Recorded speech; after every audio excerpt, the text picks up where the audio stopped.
이제 다 키웠다 한숨 돌렸던 자식들이 어느 날 갑자기 가족을 떠났습니다.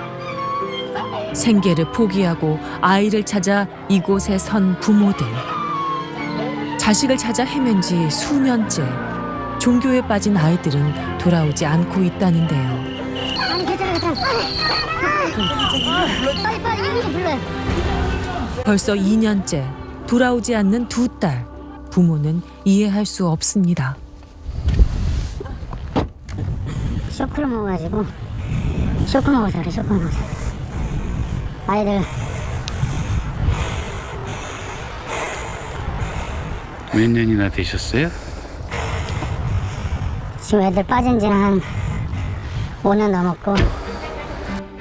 정상적인 사고를 가진 아이가 이렇게 변할 수 있나. 자살할까 하는 생각도 좀 들고 인생을 마칠까 하는 생각도 좀 들고 이거 어쩔까 하는 생각이 많이 듭니다. 하루아침에 모든 게 변했습니다. 그 심정 전달할 길 없어 편지로 대신합니다. 야, 사기꾼이 아니야! 우리 부모들 편지 받아! 우리 보고 싶다! 내딸 돌려보내라고! 진짜 신앙을 찾았다며 집을 나간 아이들. 혹시 길을 잃어버린 건 아닐까요?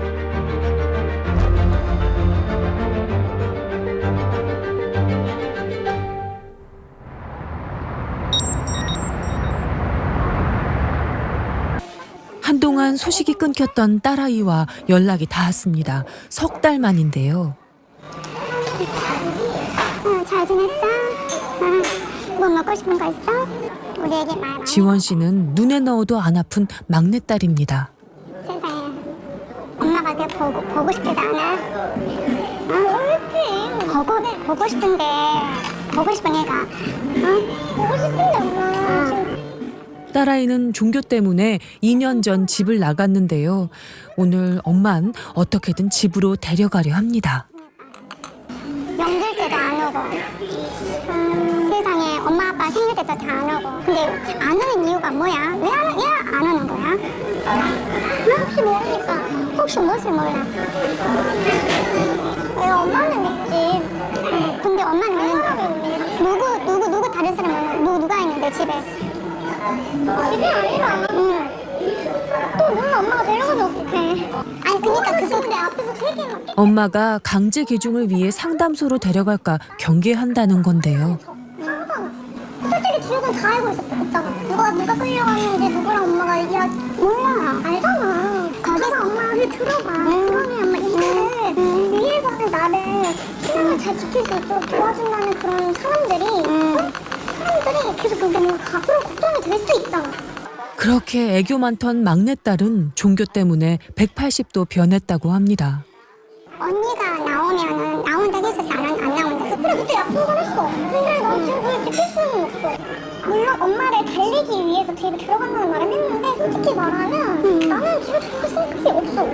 진짜 내가 살고 싶은 내가 그냥 이렇게 살고 싶은 대로 살고 싶은 거야. 신앙을 하려고 여기로 온 거지. 다른 거 보내달라고 여기로 온 거야. 신앙을 아니 집에서 다니면 신앙을 못 하냐. 아니 그러니까 집에서 생활하면은 왜? 그럼 집으로 갈래? 종교로 인한 서로의 불신은 더 높은 벽을 만들었습니다. 엄마는 다 알고 있잖아. 뭘 알고 있어? 모든 지시를 지금 너희 사교부에서 다 내리고 있잖아. 그래 피드백을 주는 건 맞아. 근데 그렇다고 일일이 하나하나 다 간섭할 시간도 없고 지금은 그럴 환경도 안 돼 엄마. 너희 이만희 총회장을 위해서 언제나 평행선. 자기 신앙을 지키겠다는 딸. 딸이 종교에 빠져 속고 있다는 엄마. 항상 이런 식입니다. 사실 지원 씨 언니들도 같은 종교에 빠졌었습니다. 그래서 누구보다 속사정을 잘 안다고 하는데요. 그래서 카페에서 공부를 하다가 노방전도 하는 것에 제가 이제 걸려서 그 이후에 상담이 진행이 되었고 근데 그때 마침 제가 상담을 받고 있다는 것을 동생이 알게 된 거예요. 제 동생이. 그래서 제 동생은 이미 거의 먼저 가 있었거든요. 제 동생 통해서 네, 전도가 된 거예요. 막내도 저랑 비슷하게 갔어요. 그러니까 걔도 이제 다른 노방전도가 진행이 됐었는데 또 그때 저희 2명이 먼저 이제 신천지에 가 있었던 2명이 알게 된 거죠. 그래서 그 이후에 막내가 또 전도가 되었습니다. 이게 저고요. 네. 이게 둘째 동생, 이게 막내 동생. 그리고 여기가 담당 전도사예요. 지금 살고 있는 전도사입니다. 근데 지금 같이 지내고 있거든요. 비슷한 시기 같은 종교에 빠진 세 자매. 신앙을 위해 딸들은 집을 나갔고 가족의 연을 끊었습니다. 다행히 첫째와 둘째는 돌아왔지만 아직 막내가 거기 남아서 집단 생활을 하고 있다는데요. 이 모든 것이 지시에 의해서 이루어졌다고 합니다. 밖에서 지내지 않겠다는 그 말이고 부모님께 만약에 연락이 와도 받거나 읽지 않는 것을 시켰어요. 2016년 집을 나갈 당시 신천지와의 톡방입니다. 세 자매는 그들의 일거수일투족을 보고했고 신천지 측은 세세하게 피드백을 주었다고 합니다. 꿈을 꾸던 느낌이에요. 네, 그 시간이 어떻게 제가 그런 생각을 하고 그렇게 살았었지? 라는 생각이 들어요. 어떻게 내가 그랬었지? 이제는 기억에서조차 지우고 싶은 시간들입니다. 또 다른 종교에서 집단 생활을 했던 사례자를 만날 수 있었습니다. 힘들었던 과거. 탈퇴를 했고 가정을 이루고 사는 사람들이라 혹시라도 피해를 입을까 걱정도 돼요. 하지만 또 다른 피해자를 막기 위해 용기를 냈습니다.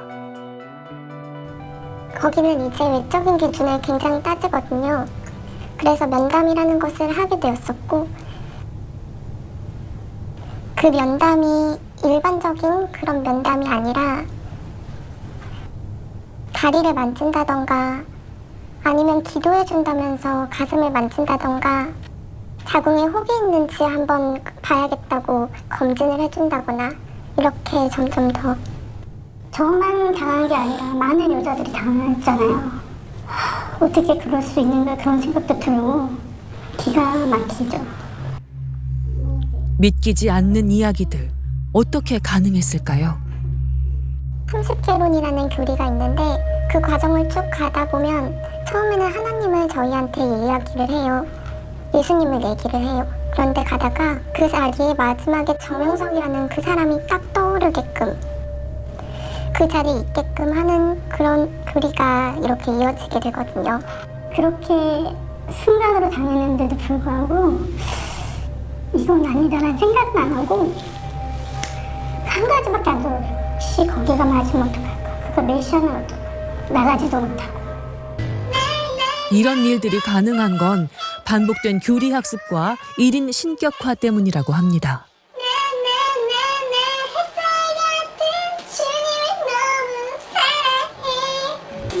주님으로 인해서 점점 더 여인이 되어가는 것 같아요. 저 예전보다 많이 성숙해졌죠. 그 안에선 피해 사실인지조차 몰랐다고 합니다. 이거는 그루밍이다. 저는 전형적인 그루밍이라고 보거든요. 미국의 법정심리학자 마이클 웰러라는 사람이 있어요. 그 사람이 그루밍 성범죄 과정을 6단계로 나눠놨습니다. 근데 그 6단계를 보면서 와 이게 이단 사이비 포교의 6단계랑 똑같구나. 그러니까 이거는 뭐 똑똑하고 안 하고의 그런 문제가 아니라 구조적인 문제이고 환경적인 문제이거든요.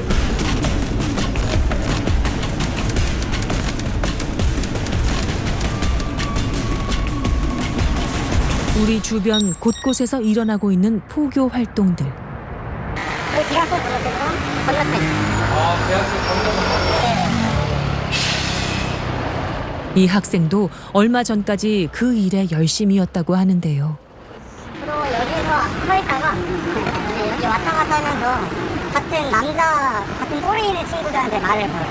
길거리 정도는 사실 실적 세우기 위한 용도로서 하는 거예요. 무슨 실적이 따로 있어요? 안녕하세요. 죄송한데 하나만 발표 하나만 들어주세요. 제가 대학생 발표가 돼서 바빠가지고. 바빠요? 하나만 들어주세요. 하나만 들어주세요. 포교 대상엔 제한이 없습니다. 안녕하세요. 목표는 두 가지. 그 사람이 전화번호를 알아야 되는 게 제일 중요하고 이름이랑 전화번호. 그 다음에 그게 아니면 솔직히 유효한 전도가 아니에요. 포교 대상자 선정이 첫 단계입니다. 여기 지나가는 행인들 붙들고 설문조사 하는 거. 아니 니들이 불법 행위하고 있으니까 그렇지. 이거는 불법 아니에요? 아니야. 왜 불법이 아니에요? 저 얼굴 여기 보안 아저씨 여기 좀 보세요 얘네들. 안돼 그래서 이런 거 하시면 안 된다고. 여기 사유지야. 이것도 말려주세요. 사유지니까 이것도 말려주시라고요. 어이가 없어. 내 얘기를 먼저 들으라고요. 학생 같은 사람들이 여기 수십 명이 들어와. 계속 단속을 해서 계속 들어온다고. 왜들 그래? 그들은 절대 종교 이야기를 꺼내지 않습니다. 그저 친절하고 상냥한 이웃처럼 다가오는데요. 우리 한번 해볼게요. 이거 신천지 설문조사예요. 신천지가 정체를 속이고 이렇게 하고 있어요. 얘네들. 번호 줬는데 지워달라 그래. 큰일 나. 야야 저거 개인정보법 위반이야. 쟤 고소할 수 있어. 바로 고소할 수 있어. 저기요. 야야야 그 전화번호 지워달래잖아. 야 빨리 줘. 네 거 달라 그래. 저거 봐. 저 하늘 집 봐. 전화번호 분명히 받아갔지. 길거리에서. 야 얘네들 아주 그냥 너 큰일 냈다. 감사합니다. 그래 조심. 재미있는 사실은 종교마다 포교 방법과 대상이 조금씩 다르다는 건데요. 심리를 이용하거나 육아 스트레스를 풀어주는 방식으로 접근하는 단체. 젊은이들의 최대 고민인 영어 공부를 활용하기도 하고 또 다른 단체는 문화생활이나 직업 알선 등으로 다가간다는 겁니다. A라는 2단에 빠진 사람은 B라는 사이비에 빠진 사람을 우습게 알아요.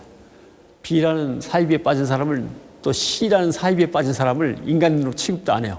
서로 그렇게 안단 말이죠. 왜냐하면 코드가 다른 거예요. 사람마다 자기가 갖고 있는 심리적인 결함이나 자기가 겪어왔던 어떤 사회적 또는 가정적 환경에 의해서 빠지기 좋은 어떤 코드가 마련되는데 그 코드를 맞춰가지고 던져주면 낚이는 거죠.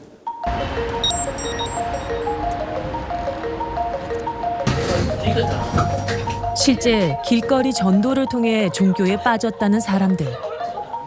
그들은 어떤 방법으로 포교를 당했을까요? 자기가 인턴 기자인데 그거 시간 좀 내줄 수 없겠냐 해가지고 그때는 그냥 진짜 순수한 마음에 그냥 도와주고 싶어서 서울대 심리학과 대학원생이라고 하면서 이것 좀 하나 해주세요 이렇게 하는 거예요. 근데 그때가 여름이었는데 그 여자애가 땀을 뻘뻘 흘리고 있고 막 너무 불쌍하게 해달라고 하니까 학교 광장에서 어떤 EBS 인터뷰어라는 기자분이 이제 저를 잡고 저희가 뭐 행복 관련된 프로그램을 만들고 있는데 그거에 대해서 좀 설문조사를 도와달라고 했어요. 그래서 저는 진짜 서울에 있는 학교를 가니까 이제 EBS 같은 곳에서 인터뷰가 오는구나 해가지고 설렜단 마음에 그럼 알았다 해가지고 또 연락처를 넘겨줬거든요. 이렇게 종교의 입문에 점점 빠져드는 진짜 이유가 따로 있다는데요. 고등학교 입시하면서 되게 힘들었거든요. 뭔가 대학도 가도 끝이 아니잖아요. 근데 그리고 내가 어떻게 살아야 될지 내가 다 정해야 되고 공부해야 되고 막 입시 고민해야 되고 이런데 그냥 딱 하나로 딱 정해주는 거잖아요. 그게 다 아니고 하나님 일이 진짜다 이러니까 그냥 입시에서 힘들었던 그 모든 걸 그냥 다 내려놓을 수 있다는 것 자체가 너무 좋았던 것 같아요. 그래서 더 약간 전 믿음이 별로 안 컸는데도 그냥 지금의 고민들을 다 없애버릴 수 있다는 것 때문에 더 거기 있으려고 했던 것 같아요. 이거 이사 간데 아닌 것 같은데 그런 마음이 들었죠. 많이 들었어요. 그런데도 불구하고 그냥 지금의 현실을 다 없애고 그냥 꿈속에 있을 수 있는 느낌?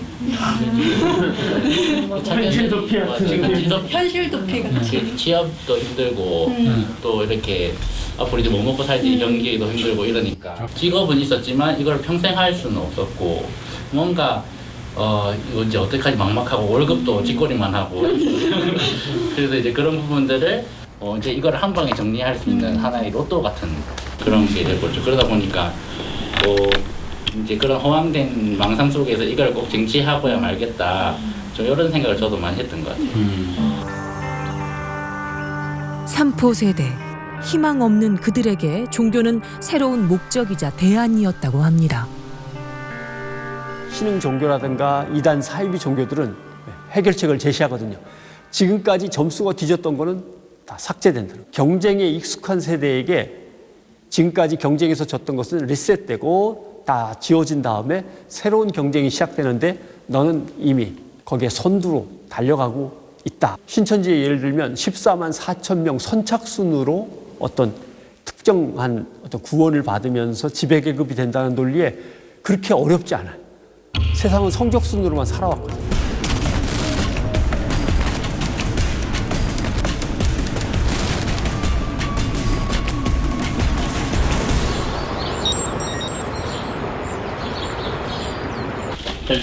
선택은 관계로 이어집니다.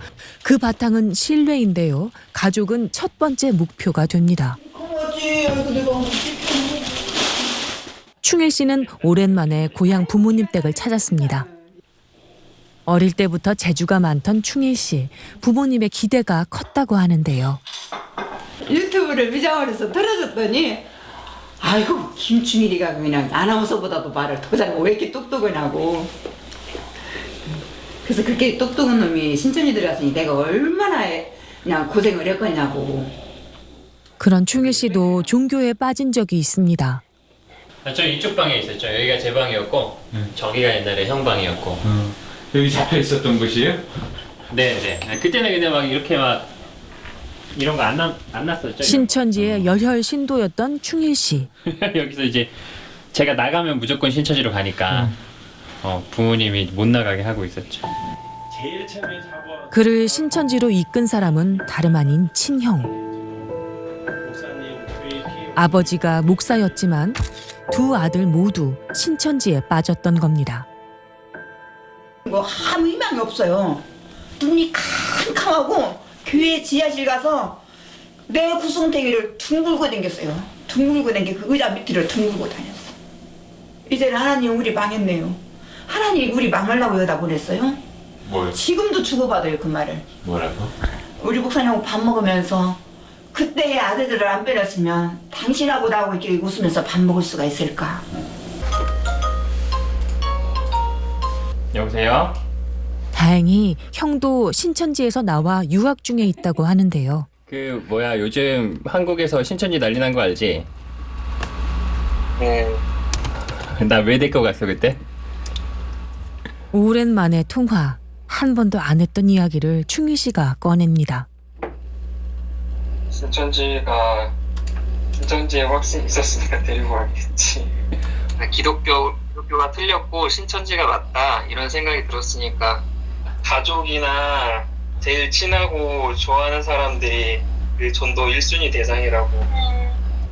근데 그때 또 이상하긴 했어. 형이 집에 오면 또 막 이상한 소리 했어 그때. 막 신앙 관련된 거. 안 된다 보다. 어? 그 신천지 성경 공부는 그냥 답이 다 정해져 있어요. 그냥 이거는 이거다, 저거는 저거다, 뭐 A는 B다, B는 뭐 B는 뭐 C다 이런 식으로 다 정해져 있어가지고 뭔가 논리적인 것 같고 딱딱 맞아 떨어지는 것 같고 그리고 평소에 되게 많이 고민하던 것들이 되게 많이 있었거든요. 종교에 대해서. 그런 거에 대해서 되게 이렇게 조금 속 시원한 답변 같은 걸 좀 잘 해주거든요. 형수님하고 얘기해라. 형수님. 형수님 얼마나 있었잖아요. 4년 있었었나? 온 가족이 신천지 유경험자. 그때는 저도 형이 고마웠죠. 저도. 왜냐면 그 신천지 성경 공부하고 신천지에 대한 믿음이 생기고 나면은 신천지에만 진리가 있고 그곳이 하나님이 계신 곳이라는 확신이 생긴 다음에는 형을 통해서 형이 나한테 이 진리를 전해줬다라는 생각이 드니까 여기까지. 수능을 망쳐 원하는 대학에 진학하지 못했던 충일 씨에게 신천지는 정말 신천지였다고 합니다. 그 후 6년간 신천지에 모든 것을 쏟아부었다는 그. 오직 신천지 세상에 오기 전까지 내가 신천지 세상에 왔을 때 더 많은 것을 누리기 위해서 내 모든 걸 걸어야 된다라고 생각을 했고 또 이제 신천지에서 목사를 개돼지라고 해요. 그런 생각 때문에 목사님을 테러하라고 했을 때도 별다른 거리낌 없이 시도할 수가 있었던 것이고 유일한 진리라 믿었던 신천지. 그곳에서 빠져나오기란 쉽지 않았다고 하는데요. 신천지를 부인하는 것은 나를 부인하는 것처럼 느껴지더라고요. 6년 동안 내 모든 열정과 내 시간과 내 돈과 모든 걸 투자해왔단 말이죠. 그것만 바라보고 다른 것을 위한 준비는 하나도 안 한 상태인데 어떻게 나오겠어요, 그거. 인생을 거기다 갖다 바쳤는데. 그러다가 혼자 이렇게 있으면서 그 아래 풍경을 한번 보면은 그냥 한 번씩 그런 생각이 들더라고요. 그냥 한번 떨어질까? 떨어지면 죽을까? 죽으면은 편하겠지? 이젠 그 미로에서 벗어났다는 충일 씨. 그 경험을 토대로 2단 상담에 힘쓰고 있습니다. 또 새로 붙였네? 안에 원래 붙어 있었는데. 또 이번에 다시 그게 하고. 다 발해가지고 옛날 거네. 지금 24만인데. 신천지는 출입을 금지합니다. 이거예요. 신천지 아웃. 아드님 못 들어가야 되겠는데. 아드님이 10년 전에 못 들어왔죠. 그래도 우리 아들들한테는 예수님에 대해서 제대로 가르친다 그렇게 생각을 했거든요. 그래서 마음 놓았었는데 이 일이 생기고 나니까 너무 황당했죠. 아들들로 인해 목사인 아버지는 생각을 바꿨다는데요. 우리 거시경 아들한테 스트레스를 많이 줬죠. 그래서 아버지한테 받은 그런 스트레스가 있는데 형을 통해서 이단에서 그냥 잘해주고 이렇게 하고 그러니까 그쪽으로 더 빨리 넘어가지 않았는가. 신뢰는 상대방의 마음을 기울게 하는 강력한 힘입니다. 그래서 종교단체들은 이 단계에서 정체를 드러내지 않고 많은 시간과 정성을 쏟는다고 합니다.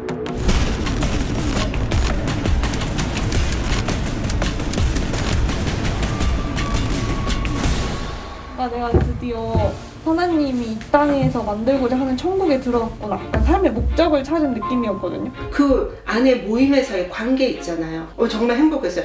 가슴 벅찬 이런 희열을 느끼는 거죠.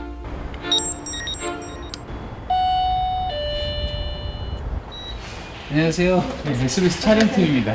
네, 반갑습니다. 늦은 밤 2명의 주부를 만났습니다. 이들이 종교에 빠진 이유는 육아 해방이라는데요. 전 솔직히 편했어요. 아이들 어릴 때는 너무 육아에 지치거든요. 그럼 집 밖에도 나가기 힘들어요. 근데 아이들을 봐주니까 너무너무 저는 편하면서 또 재밌는 공부를 시켜주니까 그 사람들이 그렇게 고맙더라고요. 어린 아이들이 2명이 있었고 사실 하루 종일 말할 수 있는 사람이 없었던 상태여서 아이들을 봐주고 저는 전담해서 제가 그동안 찾고자 했었던 그 구원의 길, 아니 신앙의 길 이런 부분들을 만족시켜줄 만큼의 그런 여러 가지 이슈들을 제시하면서 공부를 시켜주는 거였죠. 그때는 그게 참 행복했다라고 느꼈었어요. 신뢰를 쌓은 후 그들이 내세운 건 종말. 각종 재해 영상으로 신의 재판이 다가오고 있으며 이 땅에 재산을 쌓는 것은 무의미하다고 신도들을 부추겼다고 합니다. 아이들 가르치는 거 의미 없고 적금도 의미 없고 보험도 의미 없고 그 미래는 없다. 이거가 그때 교회 전국의 교회 차원에서 종말을 대비해서 이런 거 준비해라. 네. 개인 준비물. 배낭에는 네네. 배낭에 성경 힌트, 개인 침낭, 휴대용 치사도구, 비닐봉지, 비상식량. 그리고 당시 그녀에게는 가족보다 종교가 먼저였습니다. 지상의 시간이 이제 얼마 남지 않았다고 믿었기 때문입니다. 할 수 있는 건 다 했어요. 그래서 제가 이때 보험을 깰 수밖에 없었다는 거죠. 남편이 돈을 줄 리가 없잖아요. 보험 깼어. 그렇게 종말을 기다렸다는데요. 새 천년이 얼마 남지 않았습니다. 5, 4, 3, 1. 드디어 새 천년이 밝았습니다. 우리나라가 2000년이 딱 되자마자 뭔가라도 불이라도 잠깐 꺼졌다가 들어오든지 해야 되잖아요. 너무너무 평온한 거죠. 그래서 거기서 좀 배신감에서 좀 왜 안 왔냐고 그랬더니 가 기도해서 안 왔다라는 거예요. 파츠로 매주를 써도 오케이 이렇게 되는 분위기예요. 그래서 그런 바보가 된 적이 한 2번 있고 나서는 절대로 안 물어보게 됐어요. 바보가 된다는 게 다른 말로는 저 집단하고 떨어지기 싫다라는 건가요? 그렇죠. 종교 중독은 상당 부분에 있어서는 관계의 중독이거든요. 누군가 나를 믿어줬어. 누군가 나한테 정말 부모처럼 형제처럼 대해줬어. 그 사람이면 믿을 수 있을 것 같아. 이런 관계의 중독에 의해서 그 다음에 이제 그 이단 사이비 종교의 교리 체계가 이제 습득이 되는 건데,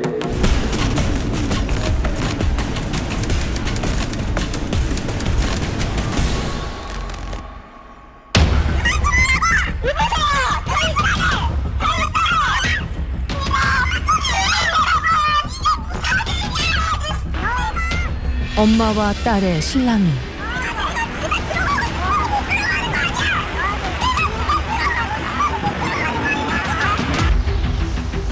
엄마의 시위는 엉망이 되었고 딸을 찾는 현수막은 갈기갈기 찢어졌습니다. 이게 누가 그런 거예요? 우리 딸이 시켜서 한 거죠. 신천지인들이. 연우 씨의 딸은 5년 전 집을 나갔는데요.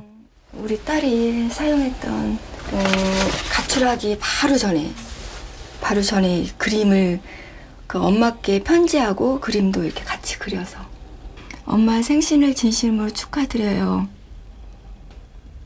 만물이 녹색빛으로 생동하는 4월에 여기 그려진 꽃과 나비와 함께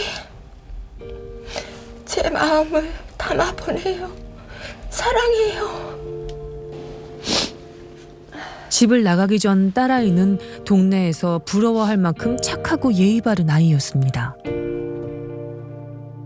맞벌이하는 부모님 대신 동생도 살뜰히 챙겼던 딸. 그런데 갑자기 변했다고 하는데요. 우리 딸이 알바를 하게 됐는데 28살짜리 그때 당시에 28살 된 언니가 자기한테 너무나 잘해준다고. 얘가 이제 언니가 없으니까 자기도 좀 언니 좀 있었으면 좋겠다라는 그런 말을 종종 저한테 했었거든요. 그래, 그러면 그렇게 너한테 그렇게 호의적이고 너한테 그렇게 잘해주는 언니면 우리 식구끼리 만나서 밥도 한번 같이 먹자. 그렇게까지 했어. 우리 남편 있는 데서 그렇게까지 말했어요. 아, 그렇게 잘해줘. 예, 그렇게 그 정도로 잘해줬어요. 그 언니에게 이른바 모략 포교를 당했다고 하는데요. 봤어요. 봤는데 이거 신천지 증이 있더라고요. 이 뒤에 딸이 집을 나간 건 자의가 아니라고 말하는 엄마. 종교가 올바른 종교 같으면, 제대로 된 종교 같으면 부모한테 들여보내야 된다는 거 저는 그렇게 생각을 하거든요. 오히려 가출된 아이들을 더 가출하게끔 만들고 조종해서 지금 가정이 파탄되고 있는데 절대로 이거는 종교가 될 수가 없죠. 엄마의 시간은 딸이 집을 나간 후 멈췄습니다.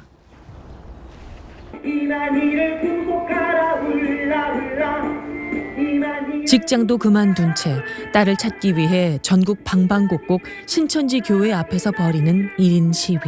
오늘도 계속되고 있습니다.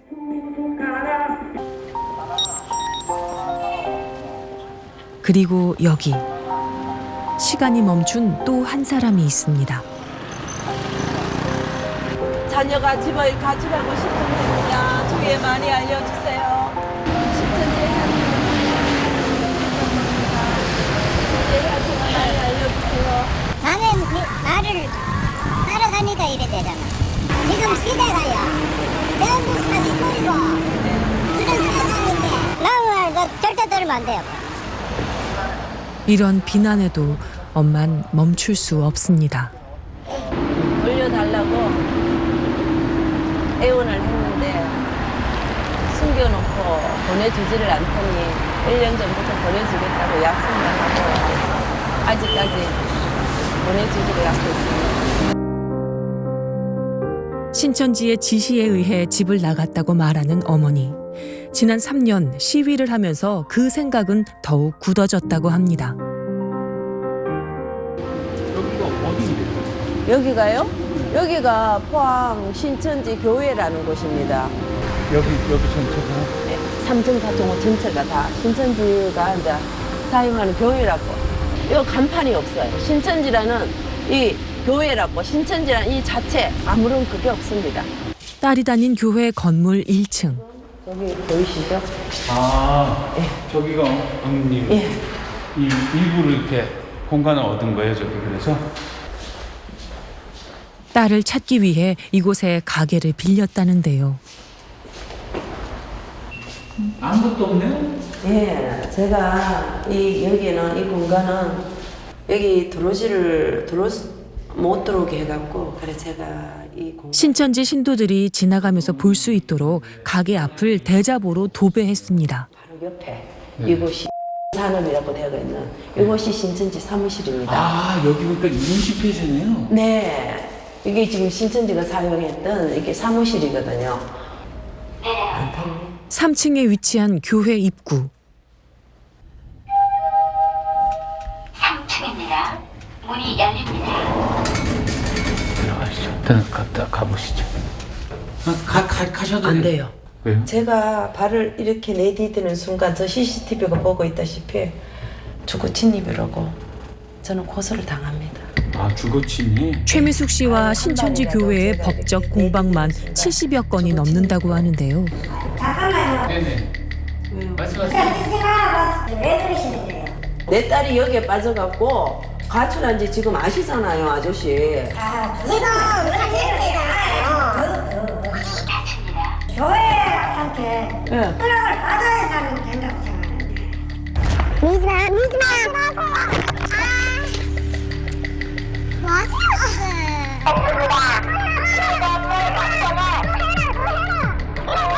이러한 상황에도 최미숙 씨의 시위는 계속됐습니다. 가게를 빌린 건물에 개인적으로 CCTV까지 설치했는데요. 지금 보이는 거 제가 CCTV를 제가 신변에 위협을 느껴갖고 제가 여기에다가 CCTV를 달아놨어요. 이렇게 보지 못하게, 보이지 않게 이렇게 종이로 CCTV 주위를 막아버렸어요. 지금 위에 보이는 곳. 여기 보세요. 저기 보이는 거 저기. 이런 지난한 과정을 겪으면서 어렵게 만난 딸. 찍어라. 이거 빨리 찍어라. 찍어라. 빨리 찍어라. 빨리 찍어라.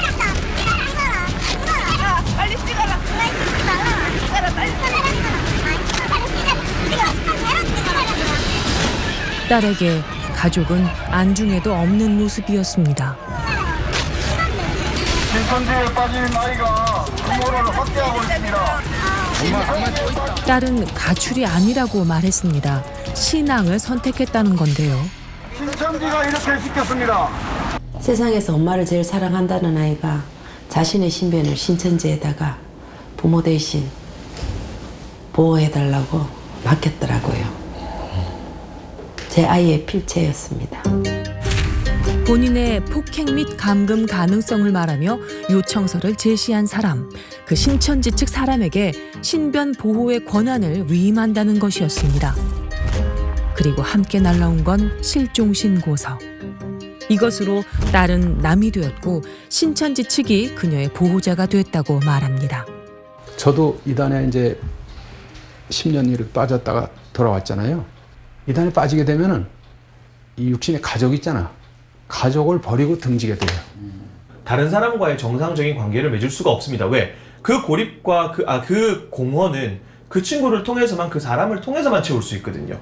그러니까 자연스럽게 고립이 돼서 그 사람을 의지하게 되는 거죠. 그루밍 성범죄 같은 경우는 그런 다음에 이제 자연스럽게 손을 잡고 스킨십하고 그러다가 결국 성관계까지 이어지는 건데, 여기서는 사이비 종교에서는 뭐가 들어가냐 하면 집중 세뇌 성경 공부 모임이 들어가는 거죠.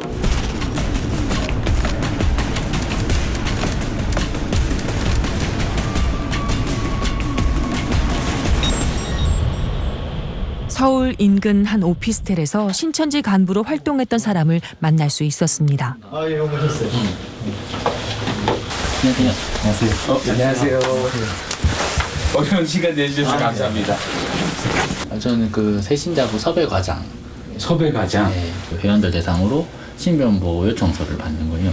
아, 이게 무슨 신변보호 요청서라는 게 그냥 개인이 원해서 쓰는 게 아니고 조직적으로 다 쓰는 거예요? 네네. 네, 그러니까 노출의 위험도에 따라서 가급, 나급, 다급이 있거든요. 네. 그래서 위험한 게 가인데 가급은 무조건 다 쓰게 합니다. 요거는 이제 멘트고요. 네네. 요거를 안녕하세요. 저는 몇몇 년도 몇몇생 누구누구입니다. 이런 식으로 아예 되어져 있는 거네요, 형식이? 네.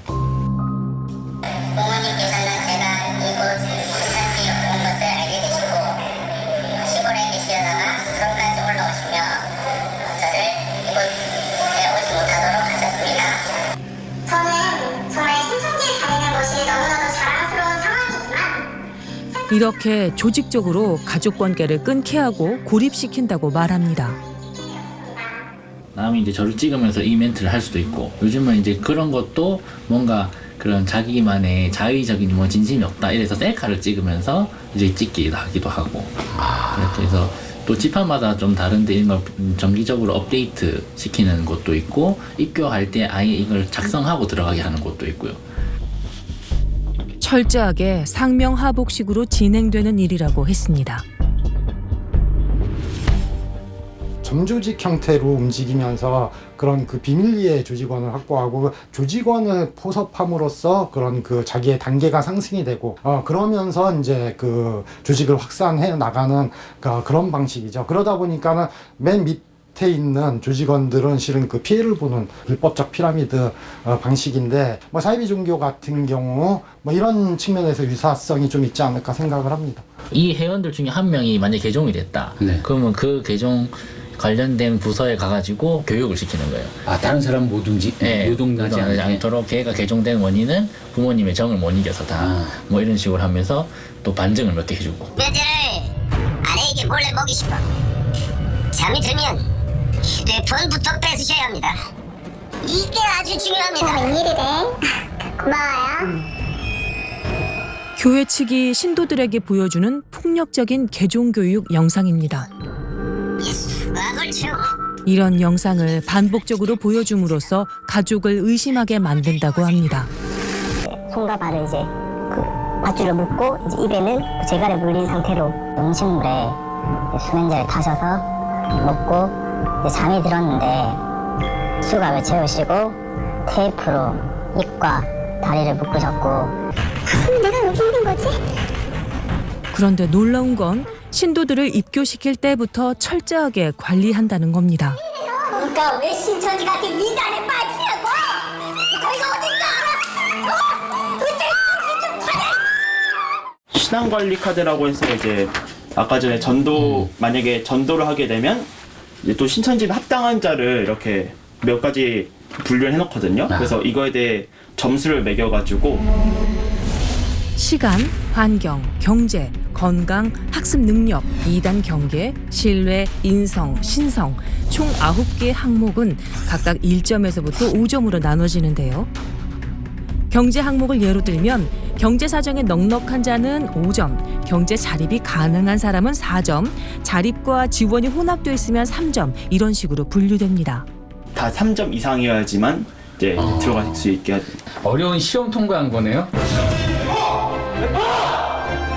인류 최고의 진리로 제사장을 준비하는 천국 고시인 만큼 이런 과정을 통해 그들은 일반인과 구별되고 스스로 선택받은 자라는 자부심을 갖게 된다고 합니다. 질서와 체계를 갖춘 거룩한 하늘 조직과 같습니다.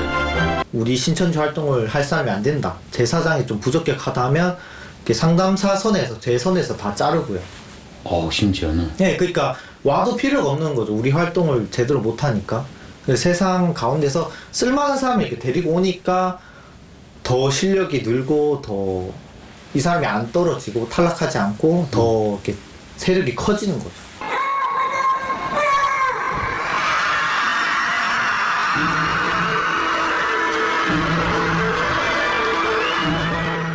결국 이런 고립과 반복 학습은 일상생활보다 종교 활동이 가장 중요하다고 믿게 만든다고 합니다.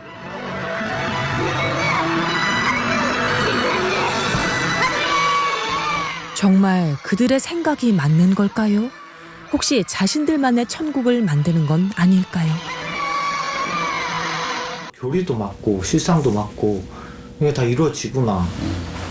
아, 그걸 내가 이제서야 안 거구나. 그런 느낌을 받게 돼요. 신반수식 때 거기 오시는 분들 인원이 너무 많다 보니까 화장실 가기가 너무 힘들어요. 거기에 이제 기저귀 차고 가신다든지 그리고 행동 같은 것도 되게 칼같이 잘 맞는 걸 보면 아 이게 진짜 맞는 게 아닐까? 약간 이런 생각이 들기는 해요. 눈이 있고 귀가 있는 사람이라면 당연히 이 말씀에 존중해줄 수밖에 없다는 생각이 들고요. 그리고 이 말씀을 확인해보는 사람이라면 당연히 신천지 말씀 앞으로 나아올 수밖에 없다고 생각을 합니다. 그래서 세상 사람들이 신천지로 몰려오지 않을까 싶습니다. 기록하면서는 글로만 되어 있겠지만 이루어질 때는 이 모든 것의 중심에 총회장이 있다고 합니다. 그런 거 맞죠? 여기서 이단 사이비 단체들이 쓰는 방법은 뭐냐 하면 두려움을 유발하는 거예요. 14만 4천? 그런데 나는 14만 4천 1등이 되면 안 돼. 두려움을 유발하는 거죠. 그래서 주변과 경쟁시키고 부추기는, 통제하는. 그런데 그렇게 두려움에 사로잡혀 있는 사람에게 갑자기 교주가 싹 등장하면서 그래, 네가 그렇게 하면 14만 4천 1등이 아니라 14만 4천 안에 들 수 있어. 네가 그렇게 영생을 얻을 수 있는 그 보상은 나만 가지고 있어. 이걸 보상 독점이라고 얘기하는 거거든요. 어떻게 저런 걸 믿지? 이렇게 생각할 텐데 이 교리에 이제 세뇌가 되고 중독이 되면 어디 터널에 들어가면 딱 그 보여지는 게 한정이 되듯이 우리 흔히 하는 말로 우물 안의 개구리라는 표현이 가장 적당한 것 같아요. 안녕하세요. 그래서 한 번 빠지면 쉽게 나올 수도 없다고 하는데요. 그렇습니까? 어디서 오셨습니까? SBS. 김경천 목사는 한 종교단체에서 30년을 넘게 활동했습니다. 조직도에 보면 이렇게 세계 MS 연맹 이사진 프로필을 해가지고 제가 젊었을 때였네요. 이게 언제 기억입니까? 1993년도니까 그곳이 진리라 믿고 부총재까지 올랐던 교주의 성 스캔들로 인해 믿음은 흔들렸고 결국 탈퇴를 결심하게 됐다고 하는데요. 교정하시기 힘드셨죠? 처음에는 죽고 싶은 마음도 있었고 너무 힘들었었죠. 어떤 게 좀 제일 힘들었어요? 내가 목숨 걸고 섬겼던 단체인데 그 선생님이 아니구나, 가짜구나, 이걸 받아들이기가 너무 힘들었어요. 방 안에서 시골에서 명문대학을 입학할 정도로 장래가 촉망되던 청년 김경천은 대학 1학년 성경을 2000번 읽었다는 사람을 만났다고 하는데요. 딱 마음에 맞는 거예요. 평소 내가 알고 싶었던 문제를 하나씩 하나씩 가르쳐 주는 거예요. 교회에서는 그렇게 말했어요. 그것은 예수님이나 오셔야 알 수 있는 문제다. 그런 것들이 있었거든요. 그걸 정명석 씨가 가르쳐 주는 거예요. 그럼 꽁 잡는 게 매라고. 그러면 이분이 기구나. 이렇게 된 거죠.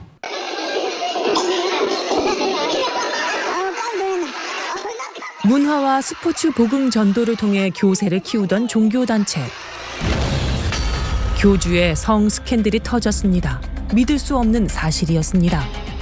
하나님 아버지, 우리 선생님을 불쌍히 여겨 주시옵소서. 이 시대에 이 사람들이 몰라서 다시 오신 이러면서 눈물에 호소를 했고, 내 마음 같아서는 그 에드벌룬 타고 뒤에 가스통 달고 이렇게 쭉 가가지고 SBS 사옥에서 그냥 푹 들어가서 터지게 하고 싶은 마음도 있었어요.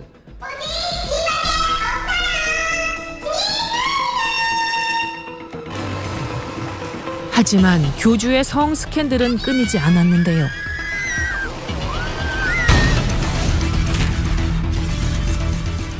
해외로 도피하던 정명석 씨는 2007년 해외에서 체포되어 한국으로 송환됐습니다. 그리고 10년형을 받고 감옥에 가게 되는데요.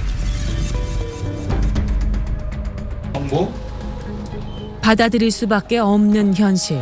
그러나 김경천 목사가 탈퇴를 선택하기는 쉽지 않았다고 하는데요. 나오면 호구. 왜냐면은 제 인생 자체를 다섯 부인하는 것이기 때문에. 그리고 나는 거기서는 내가 최고인 줄 알았고, 나는 최고로 복받은 사람인 줄 알았는데 알고 보니까 최고 바닥이고 최고 끄트머리고, 세상에 어떻게 하다가 그렇게 이단에 빠져서 30년 동안이나 허송세월을 하게 됐는가. 이 모든 것을 다 내 결정을 내 스스로 부정하는 것이 되기 때문에 그 인생을 다 송두리째 날려버려야 되기 때문에 그런 마음을 느끼는 거죠. 당시 그의 나이 50. 그간 쌓아올린 것을 버리기엔 현실적인 문제도 있었다고 합니다. 제가 나가서 뭐 하겠어요? 50살 나가가지고 학원 강사를 하겠어요? 택시 기사를 하겠어요? 평생 교회에서 거기서 목사하고 했던 사람인데 그래 나가니까 막막하죠.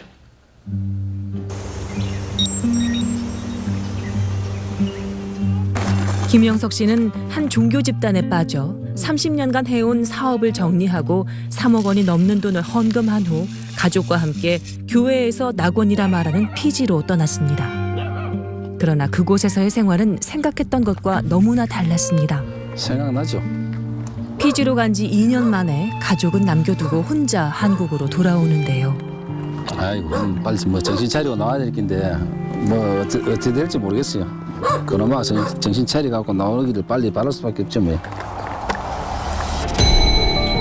방송 끄라, 녹화 끄라. 너는 아무것도 하지 마. 이 교회 목사는 귀신을 쫓아낸다는 명목으로 이른바 타작 마당을 열어 신도들에게 폭행을 일삼았습니다. 그리고 그녀는 2018년 7월 피지로 집단 이주했던 신도들을 감금하고 무차별 폭행한 혐의로 체포됐고 올 2월 대법원은 그녀에게 특수폭행, 특수감금, 사기 등으로 징역 7년형을 확정했습니다. 그러나 그것으로 끝이 아니라고 말하는 김영석 씨. 아직 그의 가족이 피지에 남아있기 때문입니다. 제가 나가겠다고 얘기를 하게 되면은 가족들을 불러 동원시켜서 또 타작마당이라는 걸 또 해요. 가족들하고 했던 관계 부분들에 대해서 일단 단호하게 내가 먼저 결단을 하고 그리고 한국에 대해서 내가 그때 돌아가서 내가 먼저 자리를 잡아야 되겠다. 그런 생각하에서 저는 이제 대사관 쪽을 통해서 이제 혼자 과감하게 나오겠다는 결심을 한 거죠. 사람들이 장사도 그렇잖아. 투자가 많이 되면 돈 낼 생각 났어. 돈도 뭐 3억 4억 갖다 주고 해놔놓 있긴 해. 그것도 건져야 되고. 홀로 한국으로 돌아와 아직 돌아오지 못하는 가족을 기다리는 김영석 씨. 지난 과거의 악몽은 그를 늘 괴롭힙니다. 한마디로 잘못된 선택을 함으로 인해서 다들 뭐 후회스럽고 그렇죠. 그런데 그 자체의 트라우마 이런 부분들을 일부 많은 사람들이 꿈속에서도 많이 시달리고 있다 그래요. 아 거기 나오신 분들이? 예. 뭐 어떤 사람이 그걸 극복할 수 있겠어요. 뭐 지우고 싶으면 지울 수 있다면 좋은데 뭐 지워지지가 않으니까 그게 힘들죠. 구원이라는 명목을 앞세워 사회적 물의를 일으키는 종교단체들.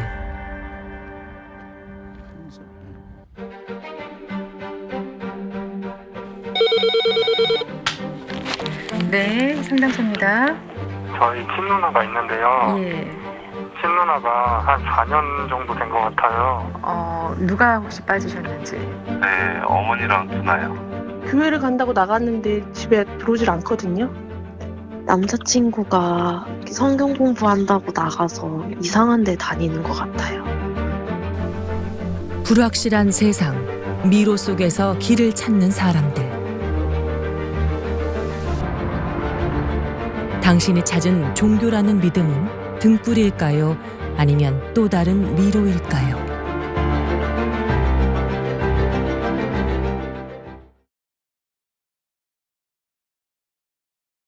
본 내용은 SBS와 기독교 복음 선교회 간 법원의 화해 권고 결정에 따른 것입니다. 본 선교회는 그동안 언론의 반복된 편파 보도로 인해 심각한 피해를 입었으며 법원의 화해 권고 결정을 위반한 SBS 보도에 대해서는 9천만 원의 손해배상을 받은 바 있습니다. 그럼에도 또다시 본 선교회에 관한 방송이 진행되는 것에 대해 깊은 유감을 표하며 이 방송 역시 문제되는 사항에 대해 단호한 법적 조치를 취할 것입니다.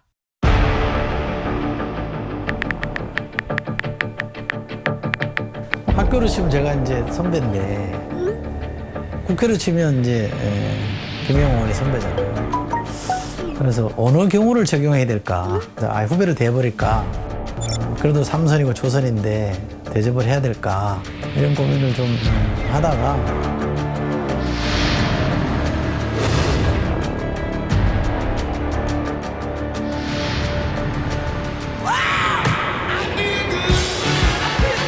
근데 왜 운전을 내가 해야 되는 거야?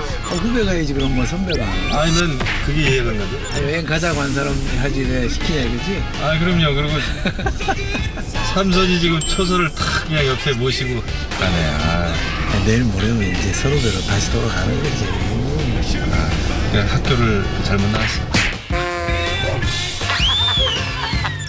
국가 기밀 중에 하나인데 면허증이 없어. 이건 분명히 음주운전 내지는 면허 취소됐다. 네.